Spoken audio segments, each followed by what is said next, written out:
आओ ज्योतिष सीखे की श्रृंखला में आज हम बात करते हैं षष्ठम भाव की, 6th हाउस की, जिसके दूसरे नाम त्रिक, उपचय, द्विस्थान भी हैं।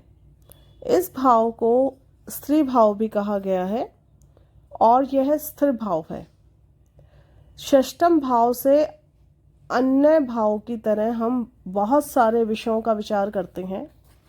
ऋषि पराशर जी के अनुसार यम का चिंता, व्याकुलता, आपत्ति, भय, शत्रु, आपकी स्टेप मदर, मामा के विषय में भी हम इसी भाव से जानते हैं। इस भाव से चोरों का, शत्रुओं का, आपकी लाइफ में कितनी बाधाएं और अवरोध हैं, कितनी रुकावटें हैं, हैडल्स हैं, वो सब की सब छठे घर से विचार की जाती हैं। व्यक्ति के अंदर कितने दुर्गुण हैं, वो सारे के सारे छठे घर के अंदर आते हैं। मान हानि, शत्रुओं की स्थिति कैसी है, ऋण, कार्य में विघ्न, कौन सी रुकावटें आनी है जब आप कोई काम शुरू करते हैं। उसके साथ साथ अगर हम संबंधों की बात करें, रिलेशंस की बात करें, रिलेटिव की बात करें, माफ़ी चाहूँगी, रिलेटिव्स की बात करें, तो मामा के अलावा और मौसी के अलावा यहाँ से चाचा, पत्नी की चाची, बुआ, कन्या का भाग्य, प्रथम पुत्र की संपत्ति, जो आपका पहला बेटा होगा उसकी संपत्ति भी इसी घर से देखी जाती है। पराजय भी इसी घर से विचार की जाती है।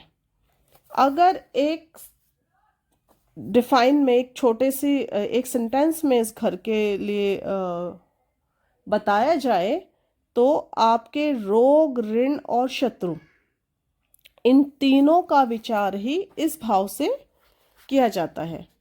क्योंकि व्यक्ति के जीवन में जब तक वो जीता है, इन तीनों चीज़ों का भय उसको बना रहता है कि कहीं मेरे शत्रु तो नहीं बन जाएंगे, कहीं मुझे कोई बीमारी तो नहीं हो जाएगी, कहीं मुझे किसी काम के लिए जो है ऋण तो नहीं लेना पड़ जाएगा।